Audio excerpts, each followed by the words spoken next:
Welcome back, everyone. Tonight, we're venturing into the darkest corners of America's wilderness, places where the trail ends, the road bends, and the night swallows every sound. I'll be sharing a collection of true encounters and chilling legends from remote mountains, shadowed forests, and lonely backroads across the country. These aren't campfire myths. These are real experiences that linger long after the sun goes down. So grab a blanket, kill the lights, and settle in for a journey where beauty meets terror. Don't forget to subscribe, drop a like, and share your own eerie stories in the comments. Now, let's begin.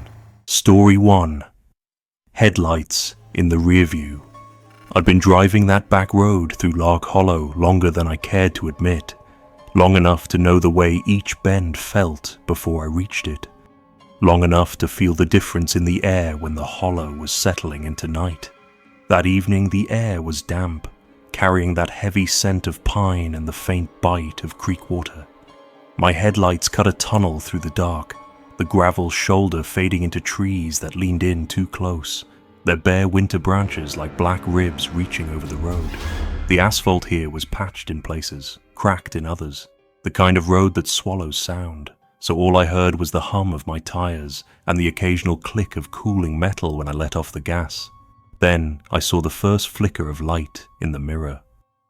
Just 2 pinpoints at first, far back, catching the curves when I did.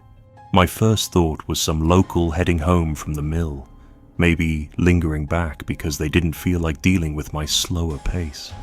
But after a mile, they were still there, neither gaining nor falling behind. Always the same distance, too close to be coincidence, too far to pass. The way the road winds, you can usually shake a tail without trying. You slow a little on the steeper bends, speed up on the straights, and anyone behind you either drifts away or catches up. This one matched me exactly. I tapped my brakes a couple times, a habit from old driving lessons, see if they mirror you. They did, perfect timing. No horn, no flash of high beams, no sign they even noticed me looking. The further I drove, the more the night seemed to close in. Houses had thinned out miles back, replaced by nothing but trees and the occasional drainage ditch glinting in the headlights. The moon was a thin slice overhead, throwing just enough light to make the tree line look like a jagged black wall. Every so often I'd pass one of those reflective mile markers, the kind that flashes quick in your headlights, and each time it was like a heartbeat, counting the distance between me and whatever was back there. I kept thinking I'd see some detail if I stared long enough. Maybe a grill shape, maybe the outline of a driver's face in the glow.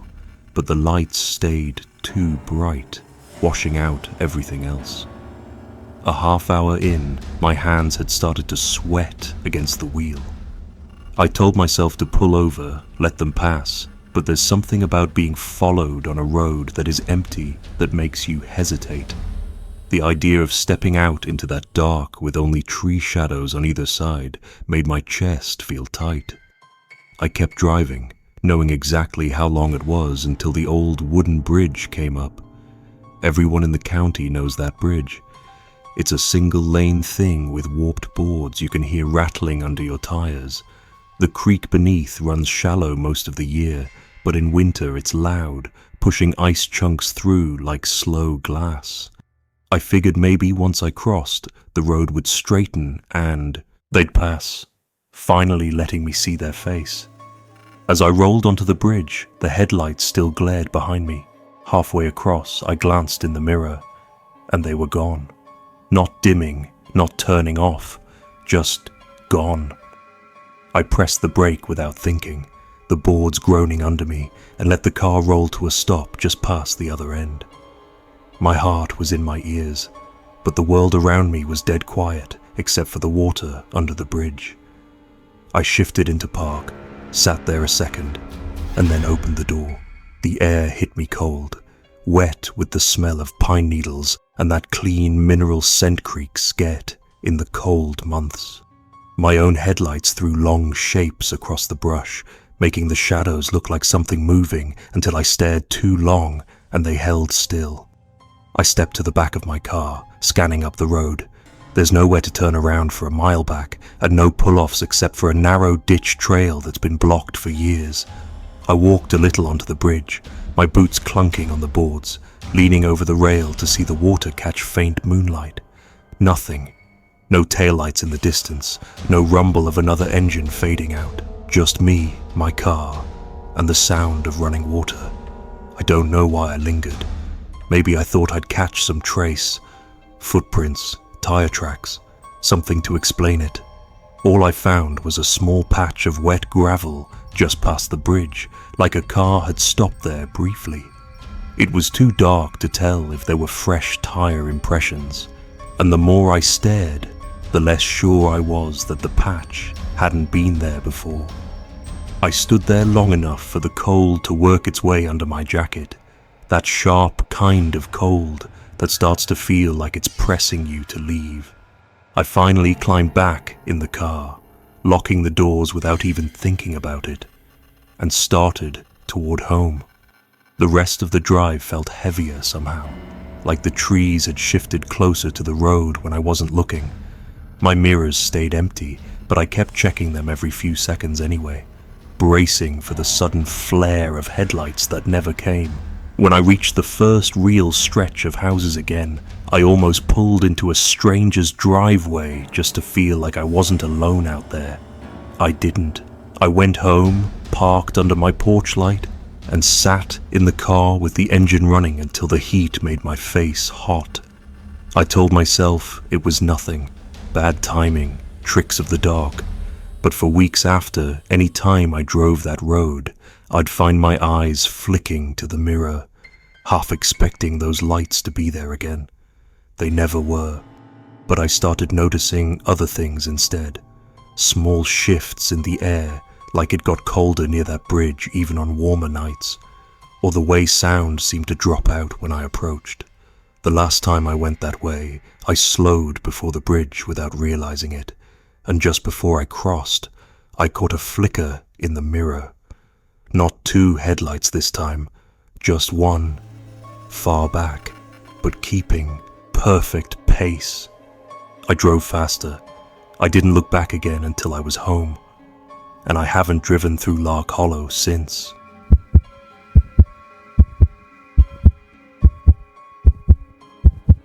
Story 2. The Man by the Gas Pump. I'd been on the road for over an hour that night, heading toward the state line on one of those stretches of highway that feels too quiet for its own good. There weren't any towns for miles, just 2 lanes of blacktop fading into the tree line and the occasional reflector catching my headlights like weak fireflies. I knew once I crossed into the next state there'd be nothing open until morning, so when I saw the glow of a gas station canopy in the distance, I decided to top off the tank. It was just past midnight when I pulled in. The fluorescent lights buzzed faintly overhead, throwing a flat, pale glow across the lot. Only one other vehicle sat there, a rusted green pickup at the diesel pump, hood propped up. The paint was so faded it looked almost chalky, and the metal rippled in spots like it had been hammered back into shape after a wreck. I didn't see anyone around, so I eased up to the far pump, swiped my card, and started filling. The air smelled of gasoline, faintly mixed with that sweet metallic scent of old antifreeze. From the corner of my eye, I caught movement. A man stood by the diesel pump, facing away, shoulders hunched, hands buried in the pockets of a dark coat. The light didn't hit his face, just the pale back of his head. I figured he was the truck's owner, so I called over a quick, "Evening." He didn't respond. I asked if he was okay, but he stayed still like he hadn't heard me at all. The pump clicked off, startling me. As I turned to put the nozzle back, I heard it, boots crunching on gravel. Right behind me, heavy, deliberate steps, close enough that I could feel my chest tighten. I spun around fast. No one was there. The lot was empty except for my car and that green truck. I looked back toward the diesel pump, and the man was gone. The hood of the truck was now closed, and I could hear the faint tick of a recently shut-off engine. I scanned the station, half expecting him to be heading toward the little glass booth, but it was dark, locked up tight. The wind shifted, carrying the smell of damp pine from somewhere far off. Every part of me wanted to leave, so I got in my car, locked the doors, and pulled out. As I drove away, I glanced in the mirror. The truck sat silent under the canopy lights, its windshield black. 5 miles down the road, I noticed headlights behind me. They stayed far back, steady, never gaining or dropping away. They followed me for another 10 miles, past the state line, past the first exit, until I finally took my own. As my car curved down the ramp, I looked once more, and the lights were gone. No turn-off, no change in speed, just gone. When I reached my sister's house, my headlights swept across the gravel driveway, and I froze. In the beam of light were 2 damp footprints, the shape of worn work boots, leading halfway up the drive before stopping in the middle of nothing. I never saw the green truck again, but every time I passed that station from the highway, I could swear I still saw it there under the lights, hood up, waiting.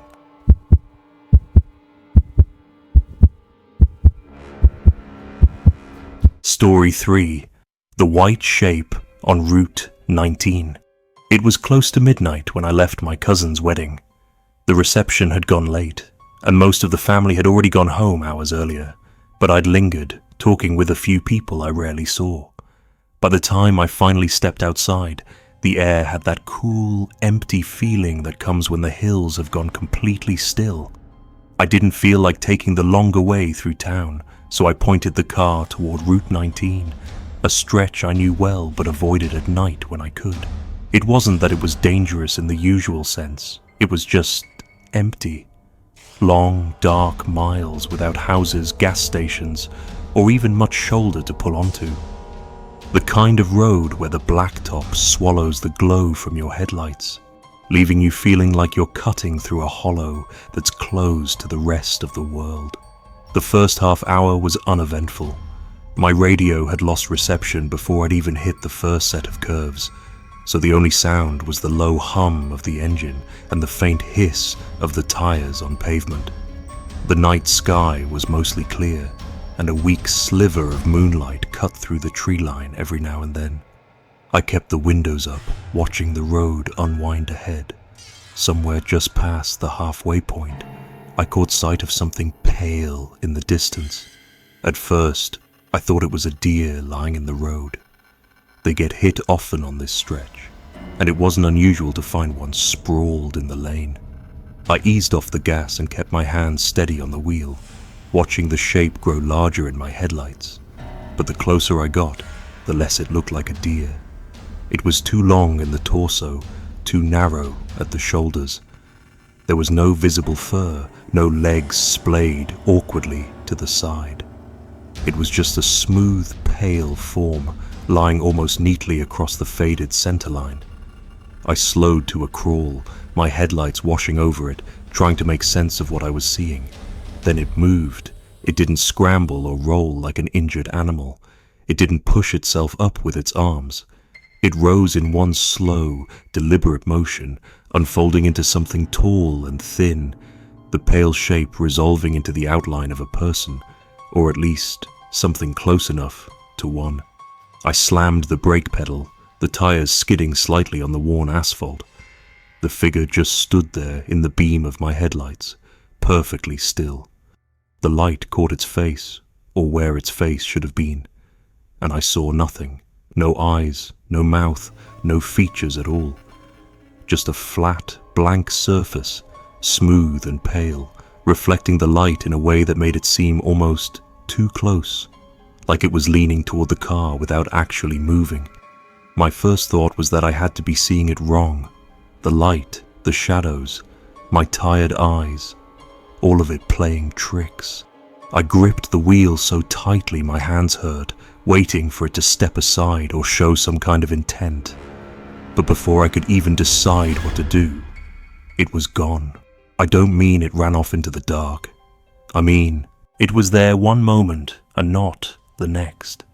My headlights spilled onto an empty road, the center line bare. My breath caught in my throat as I looked around. The only thing I could see was a patch of flattened grass just off the right shoulder, swaying faintly as if something had pressed into it a second ago. Every instinct told me to keep driving, so I did. I eased off the brake and rolled forward, resisting the urge to gun it. The road ahead was empty, but my pulse was pounding in my ears. I glanced in the mirror once, then again, and then I couldn't stop. Every few seconds I checked, expecting to see something pale in the red glow of my taillights. Nothing was there. The darkness behind me stayed unbroken, but the air in the car felt heavier, colder, like I'd left a window cracked, though I hadn't touched the locks. The further I went, the more the woods on either side seemed to close in, their shadows pressing at the edges of my headlights. I tried to shake it off, to tell myself it was just leftover adrenaline making me jittery. I kept my speed steady, my eyes flicking between the road ahead and the mirror. The miles dragged. When I finally saw the faint glow of the highway interchange ahead, I felt some of the tension in my chest loosen, but as I turned onto the ramp, my headlights swept over the grass beside the road, and I saw another flattened patch, same size, same shape as the one back on Route 19. I gripped the wheel harder, refusing to slow down, refusing to give myself a reason to stop and look closer. By the time I made it home, my knuckles were stiff and my shoulders ached from how rigid I'd been. I pulled into my driveway and sat there for a moment, engine running, listening to the tick of cooling metal. My porch light flickered faintly in the breeze, casting weak shadows across the yard. That's when I noticed the grass by the edge of the driveway, pressed down like something long and narrow had been lying there. I didn't sleep well that night. I kept waking up, convinced I'd heard something soft against the siding, or the faint sound of grass bending under weight. The next morning, I went outside, telling myself I was being ridiculous. The flattened spot in the yard was still there. The dew hadn't settled right on it, like the rest of the lawn. I told myself it was probably just from me pulling in too close to the edge. Though my tires had been well clear, I haven't driven Route 19 at night since. But every now and then, if I'm on a back road with no traffic and I see something pale ahead, my hands tighten on the wheel. I slow down, I look closer, and in the corner of my vision, I always brace for it, that tall, thin figure rising from the ground, standing impossibly still, waiting.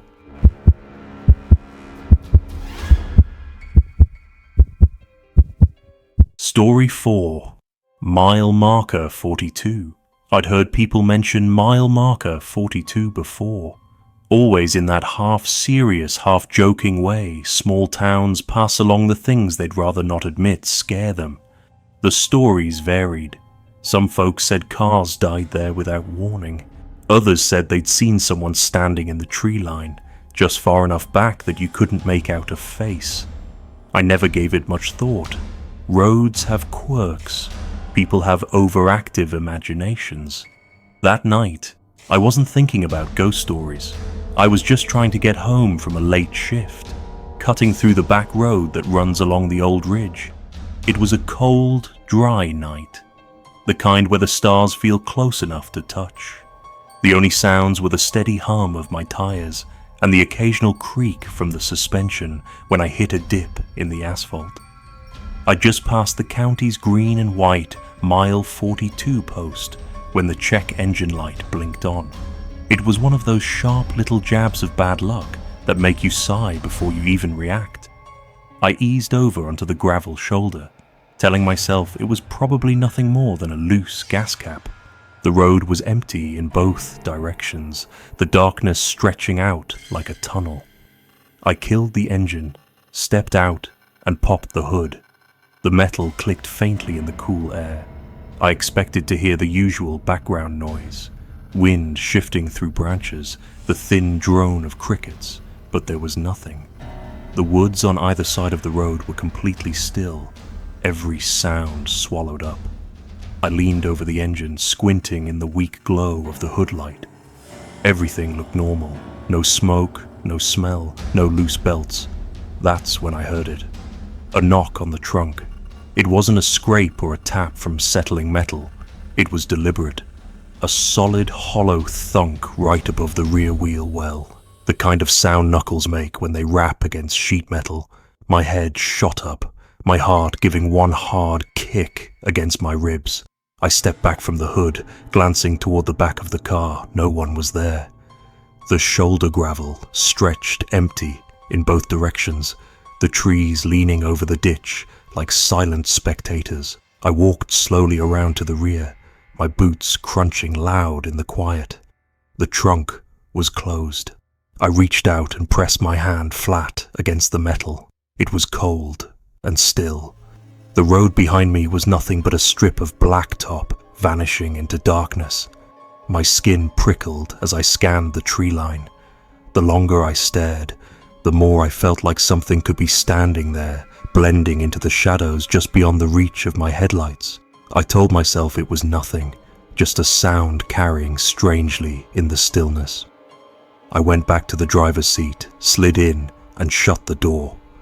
I started the engine. The check engine light was still on, but the idle sounded fine. Then my eyes caught the odometer.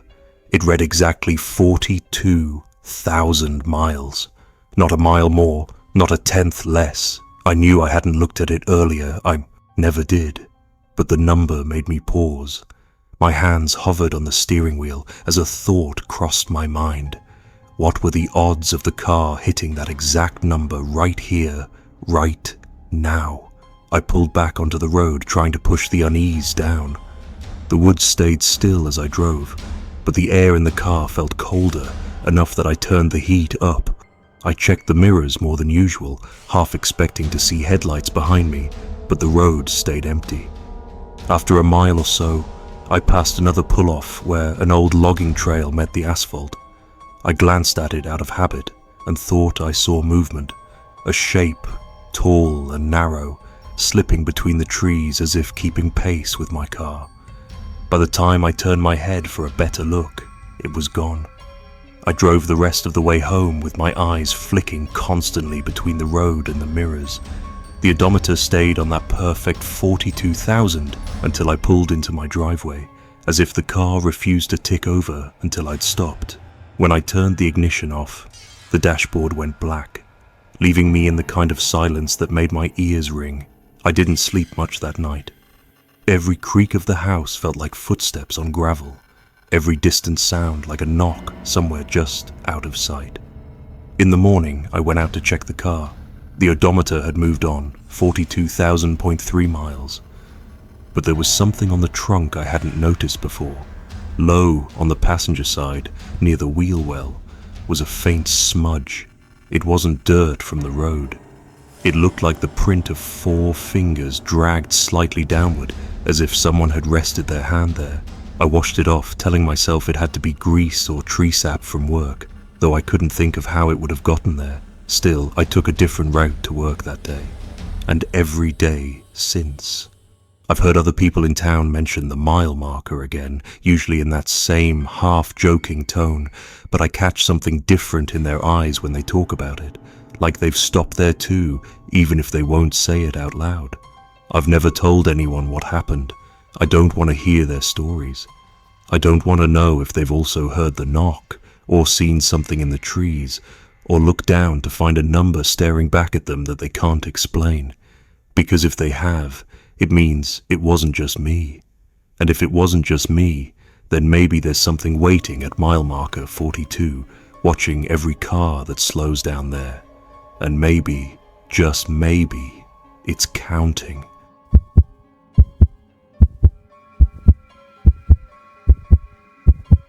Story 5. The Hitchhiker in the Rain. The rain had been coming down in sheets since sundown. The kind of cold, soaking rain that makes the whole road shine like black glass. My wipers were already on their fastest setting, but they could barely keep up, the water smearing across the windshield in a constant hissing sheet. My headlights didn't do much but catch the glint of the wet pavement ahead, the light bouncing back so bright it hurt my eyes. I'd been driving for hours, trying to make it home before the storm got worse. But out on that back stretch of road, there was no telling how long it would be before I saw another set of headlights. The trees pressed in from both sides, their bare winter branches hanging low, swaying just enough to make me feel like I wasn't the only thing moving through the dark. I almost didn't notice him at first. He was just a tall shape under the single working streetlight in that stretch, the rain streaming down his coat in silver lines. His collar was turned up against the wind, and his head was bowed like he was trying to disappear into it, but one arm was stretched out, thumb pointed toward the road in that unmistakable hitchhiker's gesture. I don't usually stop for anyone, especially not at night, and especially not in weather like this. But something about him stuck in my head as I passed. How still he was, how the rain didn't seem to bother him. I told myself to keep going, and I did. But when I glanced in the rearview mirror, my breath caught. The back passenger door was open just slightly, the interior light a faint, dull glow in the wet dark. It wasn't wide, just a few inches, but it was enough to make my heart slam against my ribs.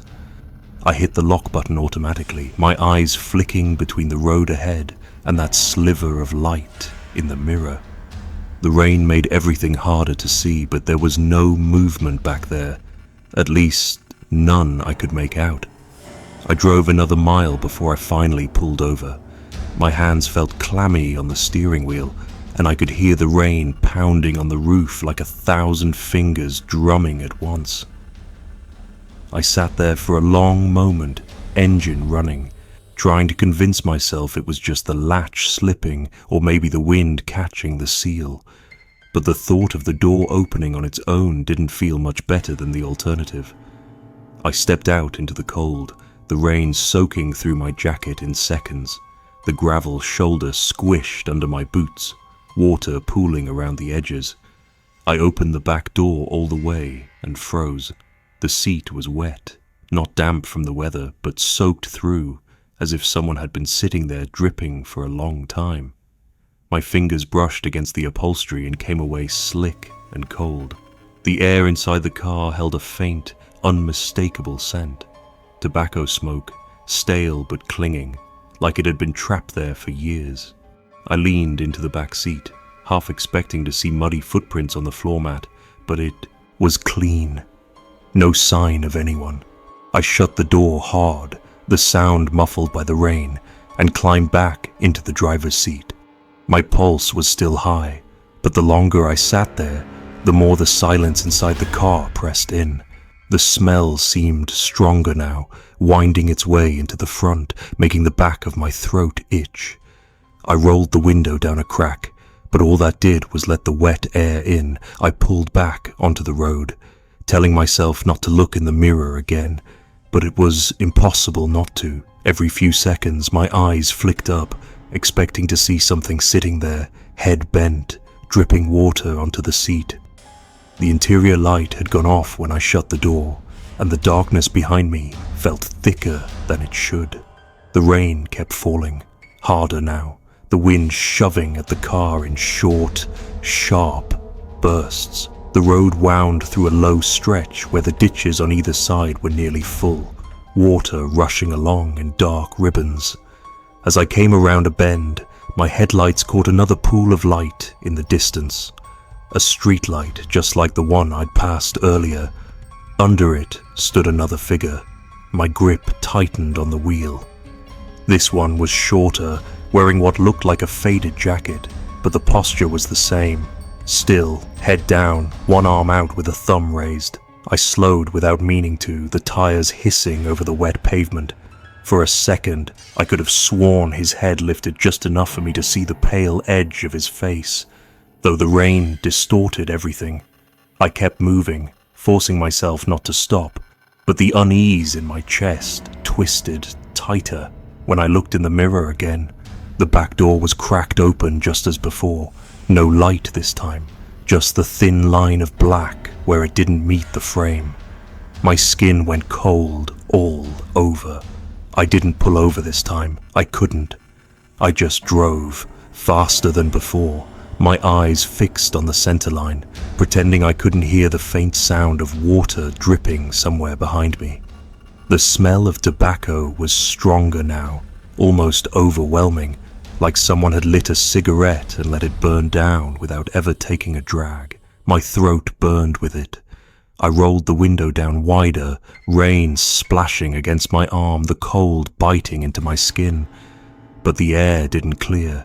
I reached the turn for my road and took it too quickly, the back tires sliding for a moment before catching. My driveway came into view, dark and slick, the porch light glowing faintly through the curtain of rain. I pulled in fast, cutting the engine but leaving the headlights on. I turned in my seat to the back, my breath held tight in my chest. The door was shut, the seat was still wet, and in the middle of it, resting like it had been placed there with care, was a cigarette, unlit, its paper stained a little from the damp, the filter pointing toward me.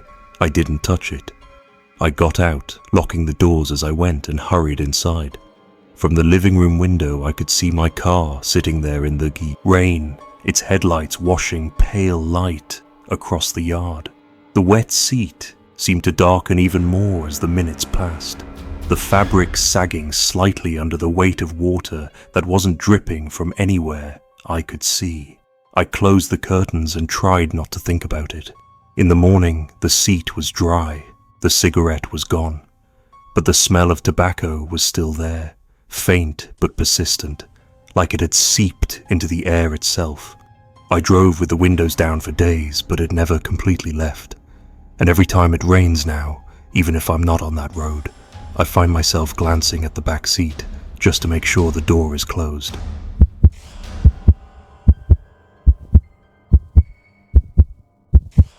Story 6. Static on Channel 6. I've had that car for years, and the radio hasn't worked for almost as long. Every station is just static. Sometimes a faint hum, sometimes a sharp, scratchy hiss, but never music, never voices. I'd gotten used to the silence on my drives, just the sound of the tires and the wind seeping in through the old door seals. That night, I was heading home late from a delivery job, taking the back route through Bent Creek to shave off a few miles. It was the kind of cold where the frost on the shoulders looked like a thin layer of ash under the moonlight. The road was empty except for me, the trees crowding in on both sides like dark walls. Somewhere past the old wooden bridge outside Bent Creek, I reached over to adjust the heater and the radio crackled to life. It wasn't music, not at first, just the usual static, but softer, almost smoothed out. Then, through the hiss, I heard it, a voice, low, calm, and slow, like it had nowhere to be. It said my first name, not once, not twice, but over and over, each time exactly the same. The sound wasn't tinny like an old recording. It felt close, like someone was speaking from just inside the dash. My fingers froze on the heater dial. I don't know why I didn't just kill the ignition right then, but instead I reached over and turned the radio off. The voice kept speaking, my name threading through the quiet. Only now the static behind it had deepened, like wind rushing through a long tunnel.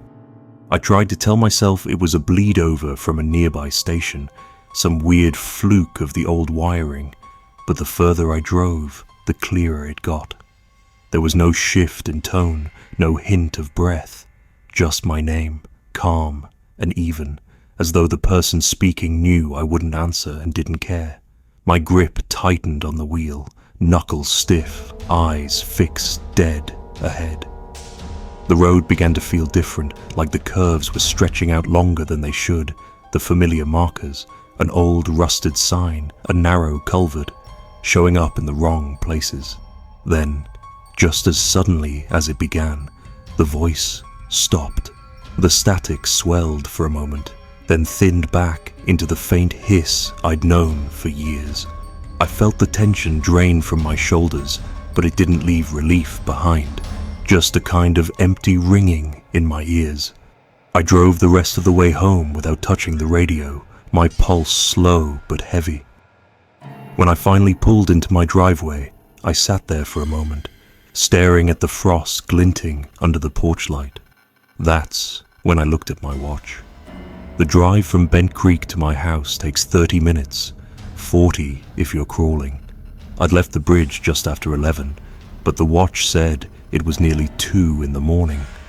The dash clock, dim and stubbornly inaccurate for years, showed the same time. My phone, which I'd left plugged in on the passenger seat, was dead. Not low, completely dead, as if the battery had been drained in an instant. Inside the house, the quiet felt heavy, the kind where every creak of the floor seems a little too loud. I plugged in the phone and set my watch on the counter, telling myself it was just me losing track of time, though the part of me that's always counting miles and minutes knew better. I couldn't shake the sound of my name being spoken, how it didn't sound curious or warning or even human. It was like it was simply marking the fact that I was there. The next morning, I went out to the car.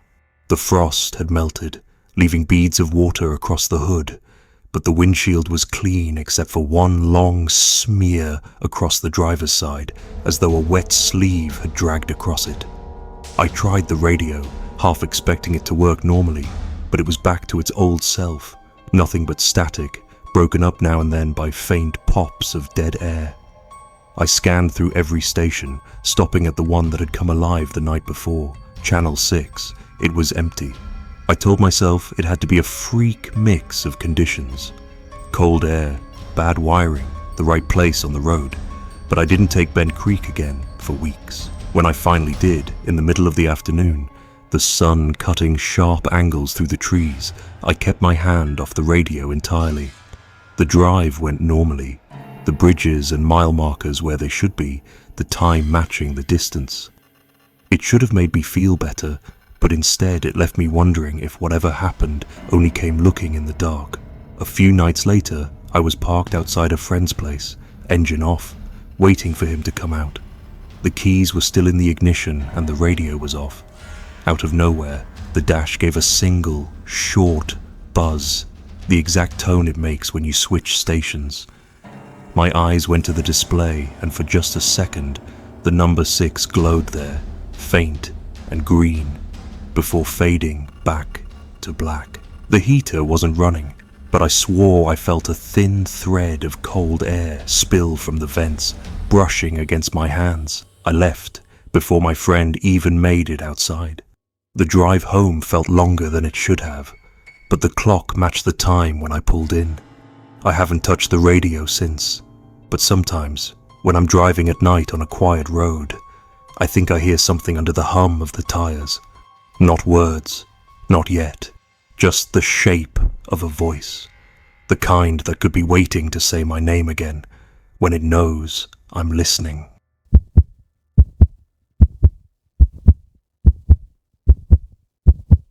Story 7. The car that passed twice. I was driving home late on Highway 84. The kind of late where the road feels like it belongs to you alone.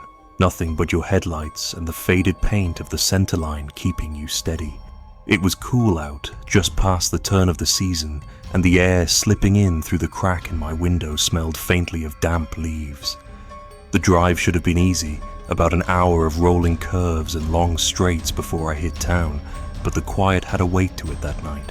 The kind that makes you feel like you're being watched from the tree line.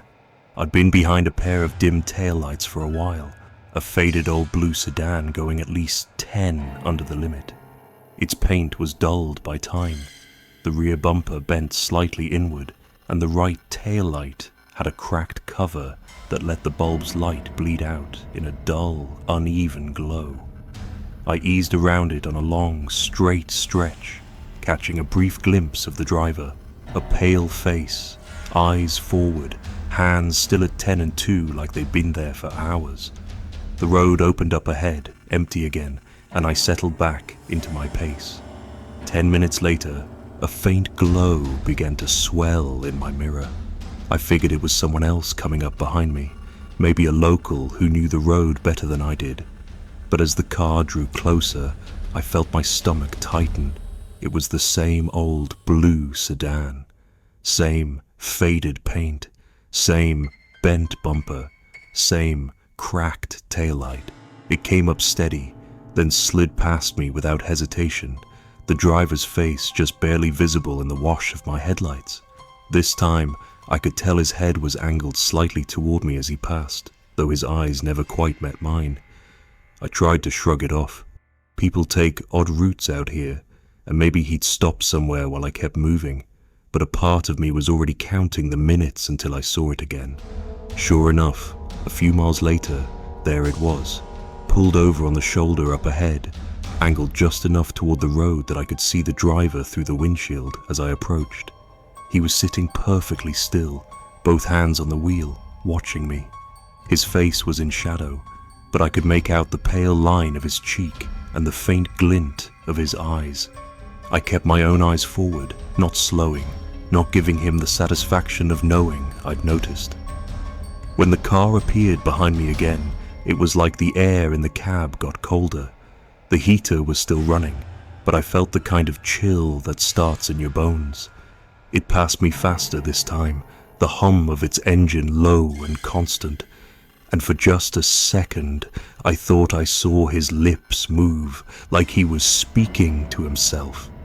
The third time I saw it parked, I almost laughed, but it wasn't the kind of laugh that made you feel better. It was the kind you let out when something is too strange to process, when you're trying to convince yourself it's nothing. This time, the sedan's driver's side window was down, and the man's arm was resting on the edge, his hand hanging loose. The fingers twitched once, just enough to be noticeable, and I couldn't tell if it was a wave or something else. I didn't look back. By the fourth time it came up behind me, my nerves were frayed. I had the sensation you get when you've been in the woods too long without hearing a bird or an insect, like the world has gone still for a reason you're not meant to understand. I scanned the road ahead for a turnoff. The next one came up quickly, just a narrow ribbon of cracked asphalt leading off into the trees. I didn't know where it went, but I took it without thinking, my tires slipping slightly on the wet edge of the turn. The road was smaller, swallowed up by the forest almost immediately, the canopy above blotting out what little light the moon offered. I checked the mirror, expecting to see the sedan's headlights swinging in behind me, but the road stayed empty. My breathing slowed, though my grip on the wheel stayed tight. The trees pressed in closer, the shadows between them so thick it felt like anything could be standing there, just out of sight. After a mile or so, I realized I hadn't seen any signs. No mile markers, no driveways, nothing to indicate where I was. The asphalt was breaking up into gravel now, the crunch under my tires sounding too loud in the quiet. I thought about turning around, but the idea of passing back through that stretch of Highway 84, with the sedan waiting somewhere in the dark, kept me moving forward. Then I saw it again. The blue sedan was parked on the side of this road now, half hidden in the trees. No headlights, no engine running, but I knew it instantly. The faded paint, the dented bumper, the cracked taillight catching a glint from my own lights as I approached. The driver was inside, his face turned fully toward me this time. The pale skin looked almost grey in my beams, and his eyes reflected the light like glass. I passed without slowing, every nerve in my body screaming to keep going, but I couldn't stop myself from glancing in the mirror. The car was gone. I drove faster after that, the gravel spitting under my tires. The road wound on, each bend revealing more darkness, no sign of an end. My headlights picked out old wooden fence posts, long since rotted, and a narrow footbridge over a ditch that looked more like a scar in the earth than a waterway. I was starting to think I'd taken a wrong turn into some forgotten stretch of nowhere when the trees thinned, and I saw the faint glow of a porch light ahead. I pulled into the dirt clearing in front of the house, engine still running. The place was small, leaning a little to one side, the siding weathered to a dull grey. I couldn't see anyone through the windows. I thought about knocking, asking for directions, but something about the stillness of the place stopped me. It was the same kind of stillness I'd felt on the highway before the sedan appeared. Too complete, too deliberate. I backed out slowly, keeping my eyes on the house until it disappeared behind the trees. The road seemed narrower now, the shadows heavier. I drove until I found a wider shoulder where I could turn around, then headed back the way I'd come. When I reached Highway 84 again, the relief was short-lived. Half a mile ahead, under the weak light of a broken street lamp, the blue sedan sat parked on the shoulder. This time, it was facing me. The driver's door was open, and the man stood beside it, his shape silhouetted against the glint of metal. His head was tilted slightly, like he was studying me from a distance. I didn't slow down. I didn't look away either, not until the car and the man were swallowed by the dark behind me. When I finally pulled into my driveway that night, I shut the car off and sat in silence, waiting for my pulse to steady. In the morning, there was a streak of gravel dust along the side of my car, low to the ground, the kind that comes from another vehicle pulling in too close. I told myself it could have happened anywhere. But sometimes when I'm driving that stretch of 84 late at night, I catch a pair of dim headlights in the mirror. I never wait long enough to see if it's the same car.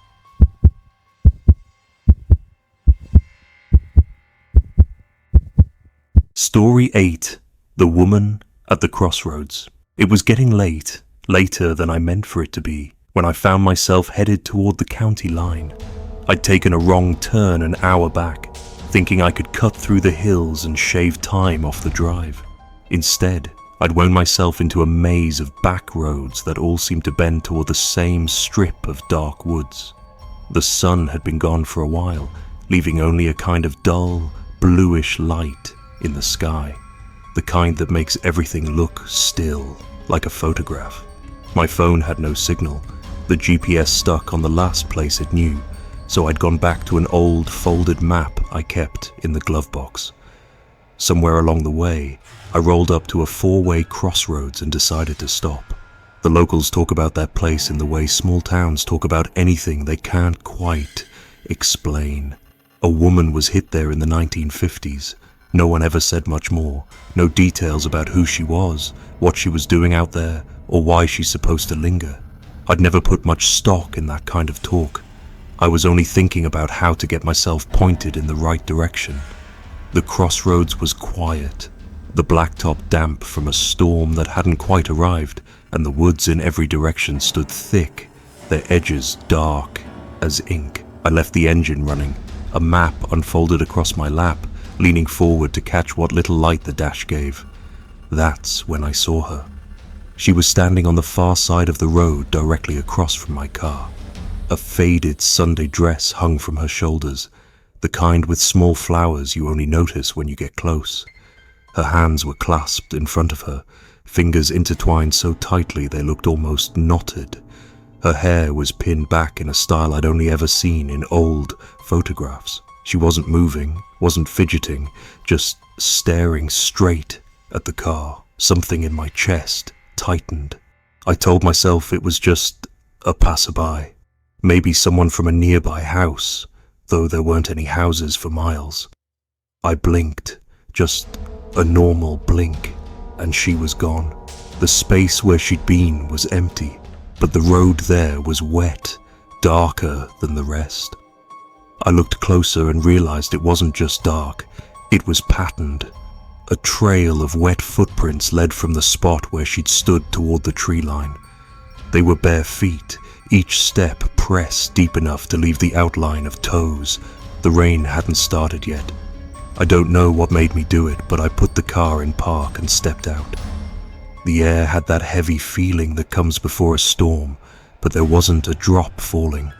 My shoes crunched on the damp gravel at the road's edge, and I followed the prints with my eyes. They were fresh enough that the edges hadn't blurred, They cut straight toward the woods, ending just where the ditch rose into the undergrowth. I stood there for a moment, listening. No wind, no birds, no hum of insects. The stillness was so complete, it made the hair at the back of my neck lift. I thought I heard something deep in the trees, a faint shifting sound, like fabric brushing against bark, but it was too soft to be sure. I backed up toward the car, my eyes still on the tree line. The air seemed thicker now, harder to breathe, and I felt the kind of pressure you get when someone is standing close behind you. When I got into the driver's seat, I locked the doors out of instinct. I was about to put the car in gear when something flickered in the side mirror. On the road behind me, at the far edge of the intersection, a figure stood in the center line. Same faded dress, same clasped hands, but her head was tilted now, just enough to make it clear she was watching me. I didn't turn around.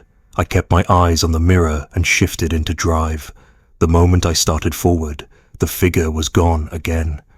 I drove for miles after that without seeing another car or house.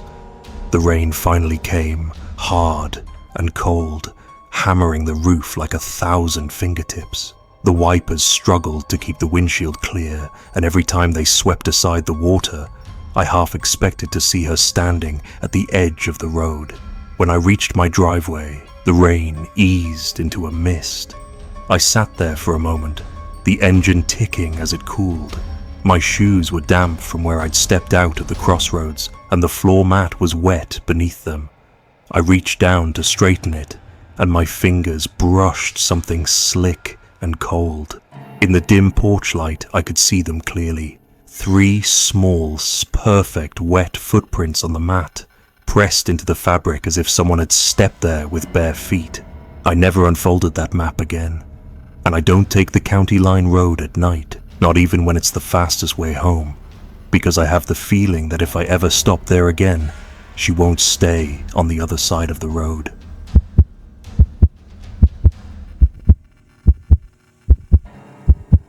Story 9. Lights in the Hollow. Miller Hollow wasn't my usual way home, but that night I was tired enough to want the quickest route I could find. The main road was shut down for repairs, and my phone's map kept rerouting me back to it, so I cut through the Hollow instead. I'd only been down that way once before, years ago, in the daylight, and I remembered little more than narrow lanes, sagging fence lines, and woods that never seemed to end. The pavement gave way to patched asphalt after the first mile, the kind that made your tires hum in a different tone, and the hills closed in around me until the sky was little more than a strip of dark between the ridges. It was deep in the valley when I first saw them, pinpricks of warm, moving light up on the ridge to my right. At first I thought they were porch lamps from houses tucked back in the trees, but they moved in a way that didn't make sense for something fixed. I slowed down, leaning toward the passenger window for a better look. The lights bobbed gently at first, as though someone was walking with lanterns weaving between the tree trunks.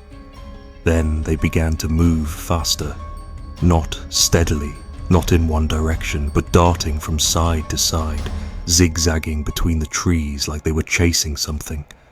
I rolled the window down a few inches.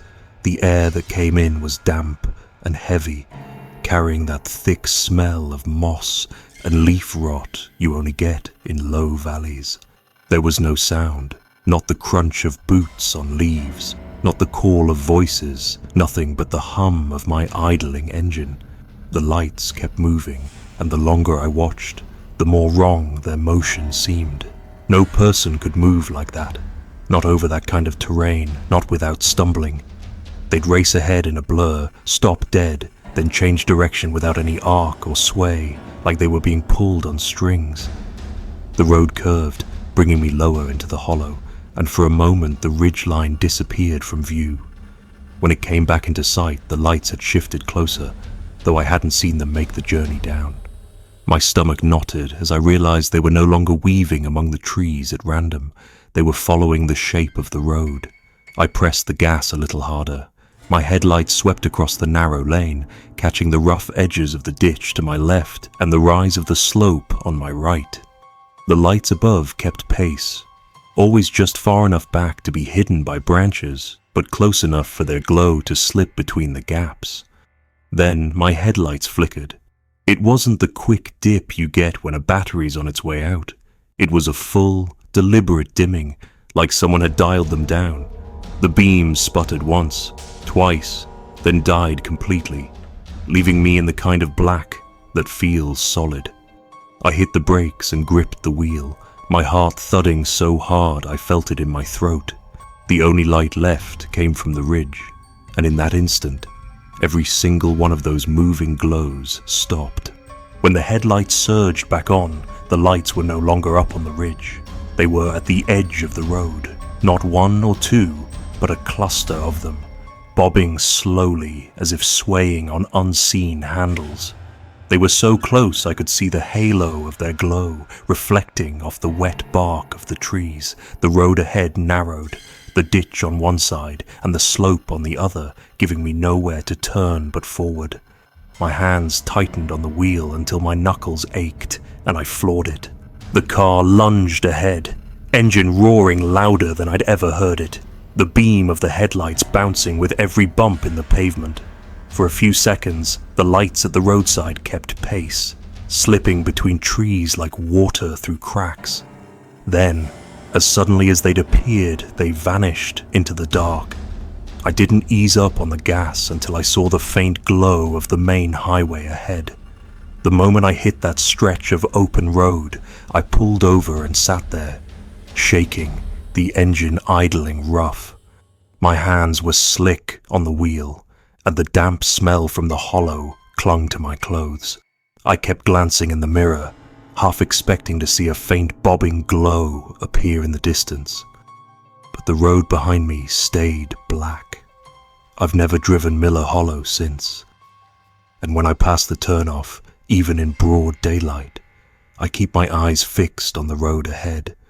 I know that if I looked up toward that ridge, I'd see something waiting in the trees, something that can move faster than it should and knows exactly how to find the road again.